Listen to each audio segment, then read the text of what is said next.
Hello, and welcome back to the Deep Dive. Good to be here. Today is Saturday, February 21, 2026.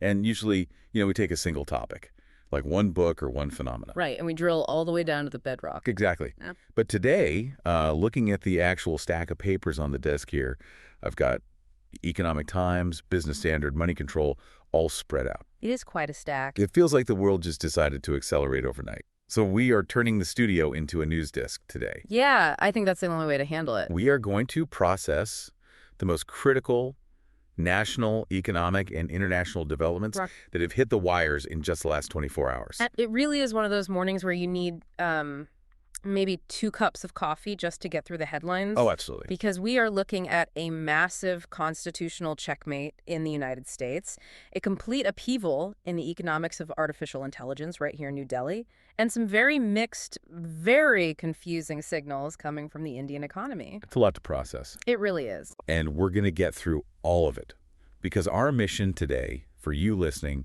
is simple. We have gone through the stack so you don't have to. Exactly. We read it so you can just listen. Right.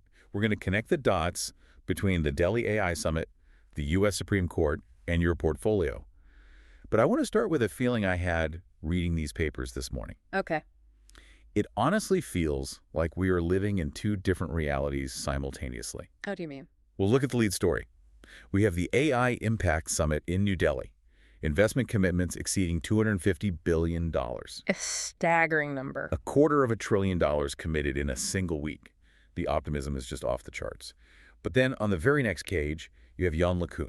Right, the godfather of AI. Exactly. Saying the technology everyone is investing in is complete nonsense. Yeah, that was a moment. And then you flip the page again, and Livspace is firing 1,000 people to replace them with algorithms. I mean, it feels like we are in a boom and a bust at the exact same moment. That juxtaposition really is the story of the year, isn't it? You have the capital markets betting on a utopia, the scientists warning about a technical dead end, and the labor market actually feeling the pain right now. Yeah, the money is flowing in, but the human cost is becoming very real, very fast. And that's just the tech sector. Then you look at the United States, crisis averted. Maybe. The U.S. Supreme Court striking down President Trump's Trump tariffs. Right. It's being hailed as a massive win for the Constitution.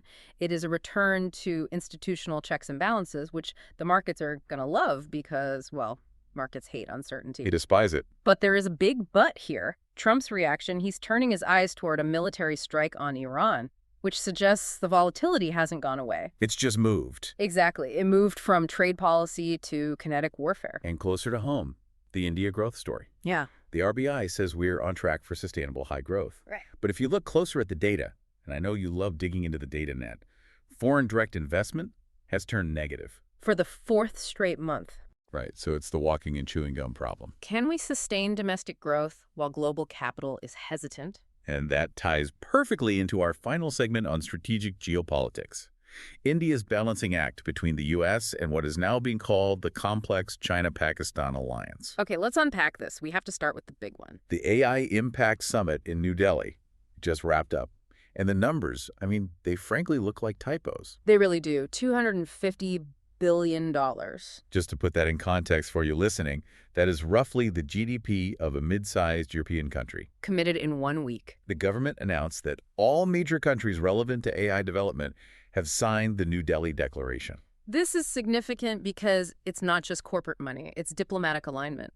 Getting global consensus on AI regulation and development is notoriously difficult. We saw attempts in London, in Seoul. But this declaration seems to have more teeth. But what stood out to me wasn't just the big number. It was the specific meetings Prime Minister Modi held. Right.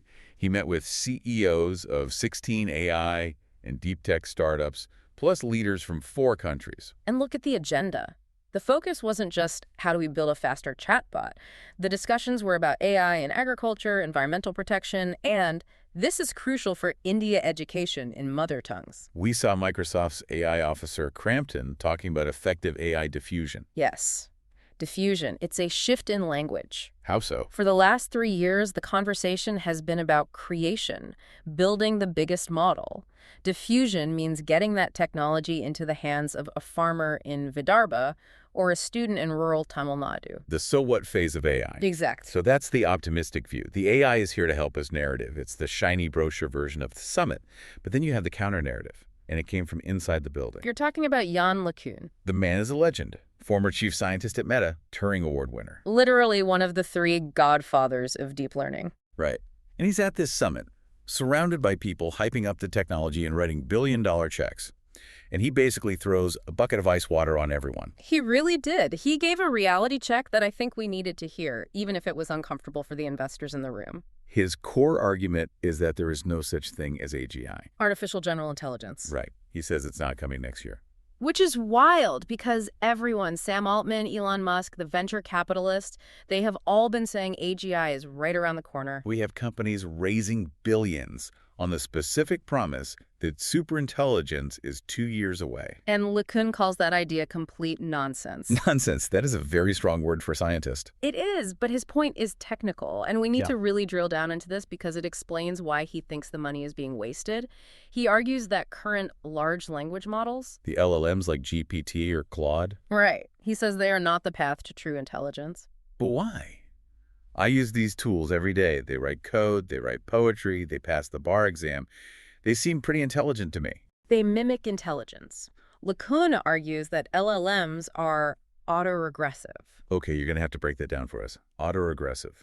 It means they are predicting the next token or the next word based on the sequence of words that came before. That is it. They are statistical engines. So if I tell an LLM I am holding a glass of water and I drop it. The LLM completes the sentence with, it breaks. Right, because it knows what happened. No, that's the catch.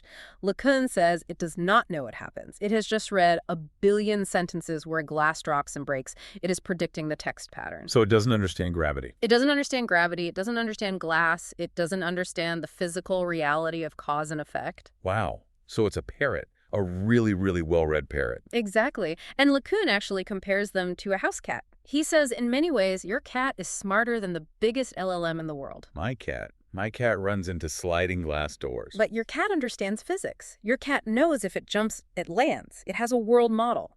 It understands that the world is a consistent 3D space with rules. And LLMs don't. LLMs do not have a world model. They only have a text model.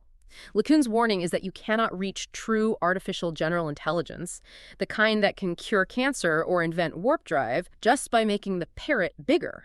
So if LLMs aren't the future, what is? Because if he's right, that $250 billion pledged in Delhi is chasing a dead end.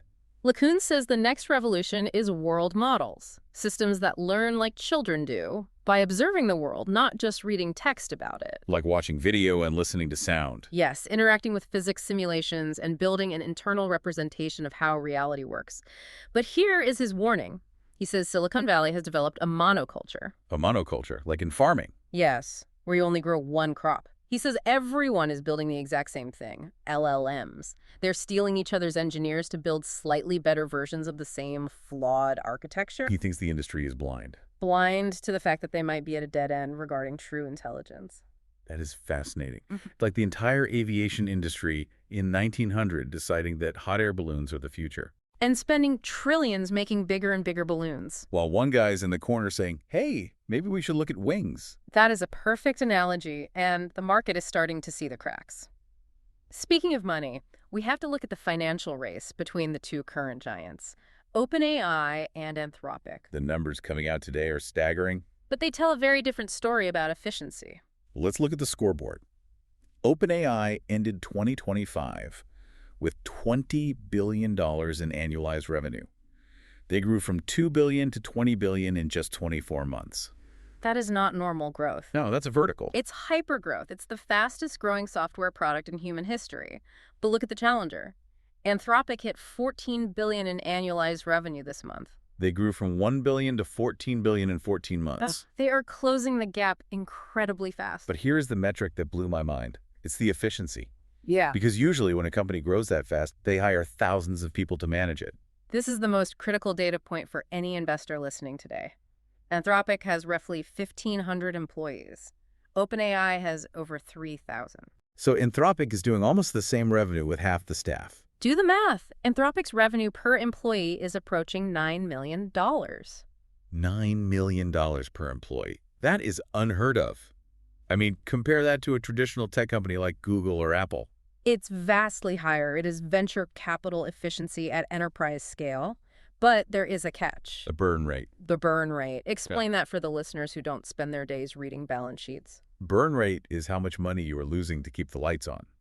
OpenAI is spending 1.69 for every dollar of revenue it makes. Wait, for every dollar they bring in, they spend $1.69? Yes. That sounds like a terrible business. In the short term, it is disastrous. They have committed $1.4 trillion to compute deals over the next 8 years. Compute. That's another one of those buzzwords. It just means renting the massive server farms, the supercomputers that power these AI brains.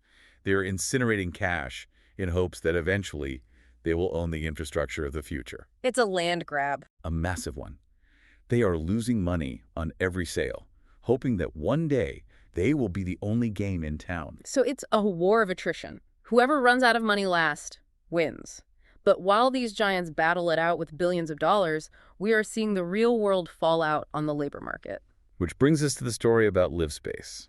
This one hit hard because it takes all these abstract numbers about efficiency and revenue per employee and shows you what that actually looks like for a human being. Livspace, the home decor startup backed by KKR, just fired 1,000 employees. That's 12% of their workforce. And they didn't mince words about why. Usually companies say restructuring or macroeconomic headwinds. No, they explicitly stated this was a move to replace people with AI.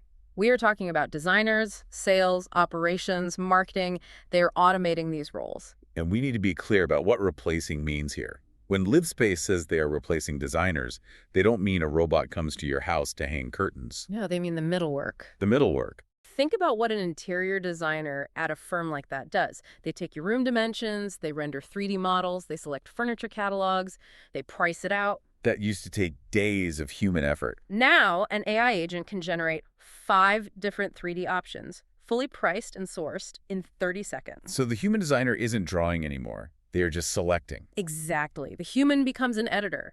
And if the human is just an editor, you don't need 1,000 of them. You need 100. That is the collapse of the white-collar middleman. And notice the timing. This is happening while global leaders are in Delhi at the AI Impact Summit discussing how AI won't lead to job losses. The irony is palpable. It's almost cruel. And there's a leadership casualty too, right? Yes. Co-founder Saurabh Jain, who is the chief business officer, has quit. Now, we don't know if it's a protest resignation or just moving on, but the optics... When a co-founder leaves right as you fire 1,000 people to replace him with bots. It signals internal turmoil. It signals a shift in the corporate philosophy. We were moving from growth at all costs to efficiency at all costs. Precisely. And for you listening, this is the trend to watch. If Anthropic is the new gold standard, $9 million per employee, every board of directors in the world is going to look at their CEO and say, why aren't we doing that? And that means fewer jobs. It does. Before we move on from tech, there's one more update. Party, Airtel, and Zscaler. Yes, they've launched a new AI and cyber threat research center in India. Why does this matter? Is it just another corporate press release? No, this is critical infrastructure. As we digitize everything, as we move to this AI-driven world, cybersecurity stops being just IT support and starts being national security. Because they are explicitly targeting the protection of critical government and economic assets. Right. If an AI agent can code a website in seconds, it can probably code a virus in seconds too. Exactly. It's the shield to match the sword. Right. It's not just about protecting your email anymore. It's about protecting the power grid and the banking system from AI-driven attacks. Okay, let's pivot. Now, while the tech world is grappling with this crisis of intelligence, the political world is dealing with a crisis of authority. Just as LeCun is trying to put guardrails on AI, the U.S. Supreme Court has just put massive guardrails on the president. It turns out unchecked power is a problem, whether you're a chatbot or a commander-in-chief. Let's look at what happened in Washington. This is our deep dive into the U.S. Supreme Court decision, and honestly, it is a thriller. The headline is that the U.S. Supreme Court has issued a 6-3 decision striking down President Trump's off with his head tariffs. That is the actual nickname for them, yes. Off with his head. You can't make this stuff up. So let's walk through the mechanics. Trump used the International Emergency Economic Powers Act, or IEPA, to impose these tariffs, claiming a national emergency. What exactly is IEPA? So there's just this law from the 1970s. It was designed to give the president power to sanction countries that pose an unusual and extraordinary threat to the U.S. national security. Think of sanctions on Iran or North Korea. It's a tool for emergencies. And Trump used it to put tariffs on everyone. Pretty much. He argued that the trade deficit itself was a national emergency. He essentially tried to bypass Congress to levy taxes on foreign goods by declaring that buying foreign stuff was an emergency. And the Supreme Court said, not so fast. The ruling was very clear. They said, emergency powers are not blank checks. They ruled that tariffs are taxes. And under the U.S. Constitution, who has the power to tax? Congress, the legislative branch. Correct. The court ruled that the president cannot use a vague emergency law to hijack the power of the purse from Congress. This feels like a huge reset button on executive power. It is a rebuke to the dangerous inflation of executive power that we've seen over the last few decades. Trump's team argued that the judiciary cannot review executive authority in foreign affairs, that the president is essentially a king when it comes to dealing with other nations. The court disagreed. They said the separation of powers still applies. And economically, this must be a relief. Massive relief. The editorial from the Economic Times describes these tariffs as causing recessionary inflation. Recessionary inflation. That sounds like the worst of both worlds. It is. It's stagflation. Prices go up because imported goods are more expensive, but growth slows down because trade creates wealth. American businesses and consumers were bearing the brunt of these higher prices.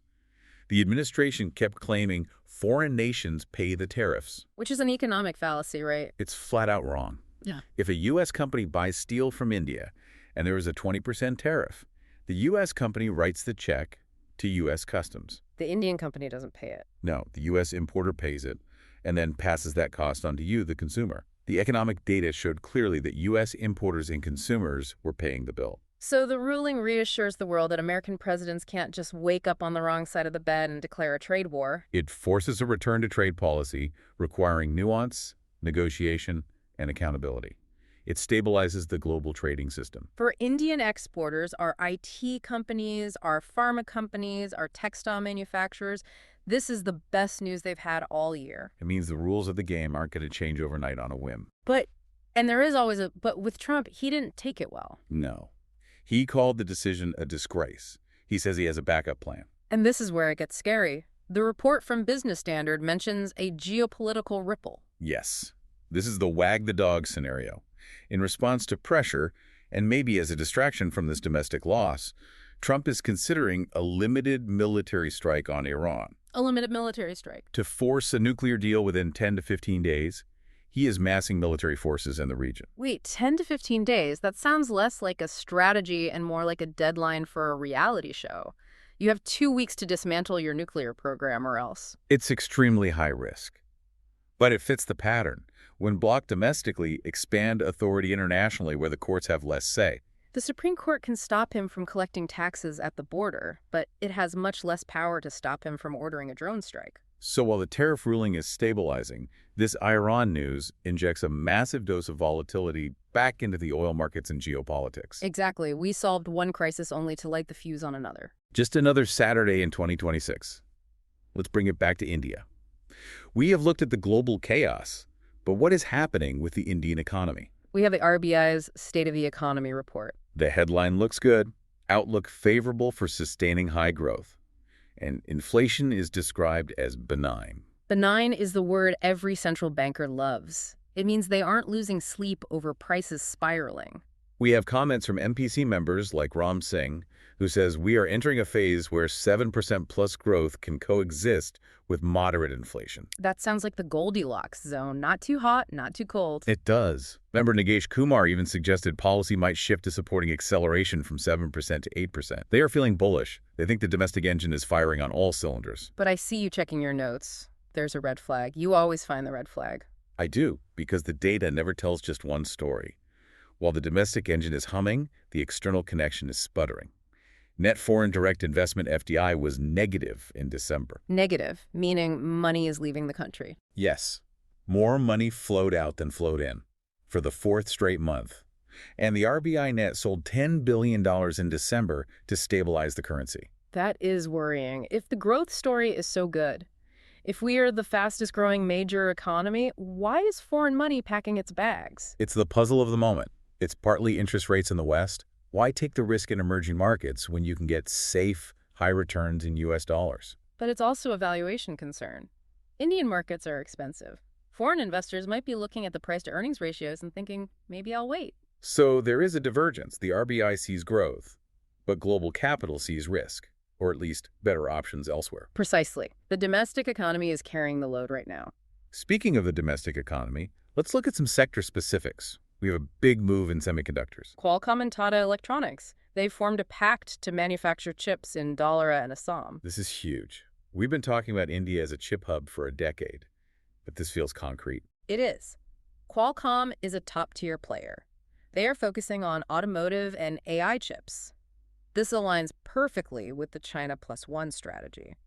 Global companies want to diversify away from China. And India is finally putting the infrastructure in place, the factories in Dhalara and Assam, to capture that demand. And in pharma, Novartis India stocks surged. They are transferring their majority stake to Christ Capital and shifting focus to their wholly owned entity. what does that mean in plain English? It's corporate cleanup.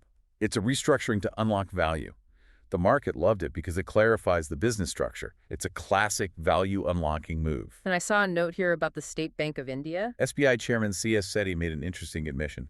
He said they are discussing with Japanese lenders to fund large acquisition deals. Why Japanese lenders? SBI is the biggest bank in India. Why do they need help? Because Indian corporates are getting too big for Indian banks. We're seeing massive M&A deals, acquisitions worth billions. Even SBI can't handle the scale of these deals independently without hitting their risk limits. That is fascinating. It shows the ambition of Indian corporates is outgrowing the domestic banking system's capacity. We need global capital partners, specifically the Japanese, who have deep pockets and low interest rates, to fuel this next phase of expansion. That is a sign of maturity, actually. Growing pains, but good ones. And quickly, infrastructure. The government is looking to raise 30,000 crore rupees from highway monetization in FY27, and toll plazas might go cashless from April 1st. Cashless highways. Finally, no more fumbling for change while a truck honks behind you. Efficiency. That's the theme. Just like Livspace wants efficiency in design, the government wants efficiency on the roads. Okay, we are going to take a breath and then go into our second deep dive. We've talked about the tech war and the trade war. Now let's talk about the map. We are looking at an editorial from Business Standard by Shekhar Gupta titled Sovereignty, Pragmatism, and Choices. This is a heavy-hitter analysis. It challenges the way we think about national independence. The piece uses a metaphor. Americans talk about walking and chewing gum at the same time, meaning handling two things at once. But the argument is that India faces a task that makes walking and chewing gum look like child's play. The central thesis is the triangle. India is constrained by the China-Pakistan alliance. We often talk about them separately. We talk about the border with China and then the border with Pakistan. But the editorial argues they are a single strategic entity facing us. Exactly. We are the only major power in the world that shares a land border with two nuclear-armed adversaries who are also allies with each other. That is a terrifying way to put it. But it's the reality. This produces a complexity far greater than what Western nations face. The U.S. has the luxury of oceans on both sides. Their neighbors are Canada and Mexico.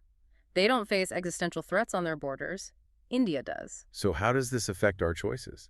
Because you often hear criticism from the West, or even internally, that India isn't taking a strong enough moral stand on certain global issues. The piece argues for pragmatism over abstract sovereignty. What does that mean in practice? It means India has to make choices that might look contradictory or even submissive to an outsider, but are actually about survival.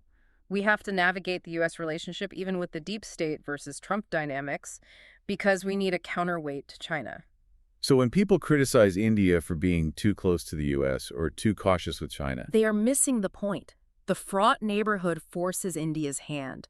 We cannot afford the luxury of idealism. it's realpolitik. It is. The takeaway is that strategic autonomy isn't about doing whatever you want. It's about doing what you must to ensure national security in a hostile environment. It's a very realist take. We need the U.S. not because we love them, but because we need them. And the U.S. needs us for the same reason. Survival first, ideology second. Always. Let's run through the international headlines quickly before we get to the markets. The U.S. GDP numbers are out. And they are cool. U.S. GDP grew only 1.4% annualized in late 2025. The forecast was 2.5%. That is a big miss. So the U.S. economy is slowing down significantly. Which brings the Federal Reserve back into focus. A cooling economy screams for rate cuts. And as we know, when the Fed cuts rates, capital often flows back into emerging markets like India. So bad news for the U.S. might be good news for the Sensex. It's that inverse relationship again. But it also means demand for our IT exports might soften if U.S. companies are tightening belts. It's a double-edged sword. Moving to politics, West Bengal. The Supreme Court has stepped in. They ordered the deployment of serving and former district judges to assist the Election Commission with the electoral rolls. Right, judges. Usually that's administrative work. Because there is a trust deficit. The court cited a lack of trust between the state government and the Election Commission regarding the special intensive revision of rolls. Bringing in judges is an extraordinary measure. It's the court saying, we need a neutral umpire because the players don't trust the scorekeeper. It shows how contentious the data itself has become. Democracy runs on lists, voter lists. If you can't trust the list, you can't trust the election. Exactly. And on a lighter note, or maybe more digital note, PM Modi had some words for gamers. At Pariksha Pe Charcha 2026, he framed gaming as a skill, not a distraction. That is a huge validation for millions of teenagers who spend their weekends grinding on consoles. It is, but with a caveat. He urged them to create Indian narratives. He mentioned the Panchatantra. So less Call of Duty, more Chronicles of Chandragupta. Exactly. He wants games based on Indian culture, not just consuming Western shooters. And he warned against betting. Distinguishing gaming from gambling is a key policy line here. One is a skill, the other is a vice. And for the sports fans. The T20 World Cup 2026 Super 8 stage begins today. Pakistan versus New Zealand in Colombo. The rivalry continues. Okay, let's check the markets before we wrap up. The green week. Sensex up 0.2%, Nifty up 0.4%. What fueled it? Bank stocks, earnings optimism, but the small caps were the laggards, down 0.2%. And the fear gauge. The India VIX spiked to 14.36. That is near an 8-month high. So markets are up, but nervousness is up too. It's climbing a wall of worry. Investors are buying, but they are looking over their shoulders. All right, we have covered a massive amount of ground, from the $250 billion AI summit to the Supreme Court rulings. Now, we want to distill this down. If you are a long-term investor listening to this show, what matters? We've identified 10 key developments from today's news that should shape your strategy. Let's run through them. Number 1. AI, hardware, and infrastructure. Don't just look at the chatbots. Look at the Tata Qualcomm Pact. India ranks 68th in AI infrastructure. That is a massive gap. The capital expenditure in this sector, building the chips, the data centers, is the next big play. The money is in the pick and shovel place. Number 2. Cybersecurity. The Airtel Zscaler Center is a signal. Cybersecurity is becoming a utility. Companies providing enterprise-grade security in India are poised for growth because every other company must buy their product to survive. Number 3. Efficiency over headcount. This is the Livspace and Anthropic lesson. Companies are going to be valued on revenue per employee. Look for firms that are using AI to slim down. It's harsh for the labor market, but from an investment perspective, high efficiency is the metric to watch. Number 4. Interest rate sensitivity. That U.S. GDP miss of 1.4% makes Fed rate cuts likely. That is generally positive for emerging market equities. Prepare for a potential liquidity inflow into India. Number 5. Small ticket lending. The DFS secretary urged banks to lower rates on small business loans. This could squeeze margins for NBFCs, but might boost volume for state-owned banks. Watch the banking sector mix carefully. Number 6. Corporate restructuring. Novartis India, UPL spinning off its crop protection business. We are seeing a trend of value unlocking. Look for conglomerates that are simplifying their structures. The market is rewarding focus. Number 7. SME equities. Listed SMEs are offering ESOPs now, signaling they are professionalizing. But the nifty SME Emerge Index is down 14%. Be very careful. The governance standards are improving, but the valuations have been frothy.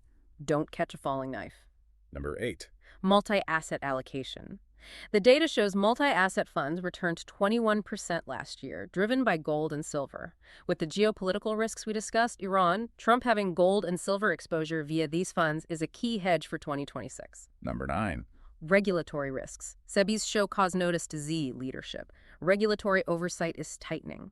Stick to companies with clean governance records. The regulator is in a mood to punish, and you don't want to be holding the bag when they do. And number 10. Global trade stability.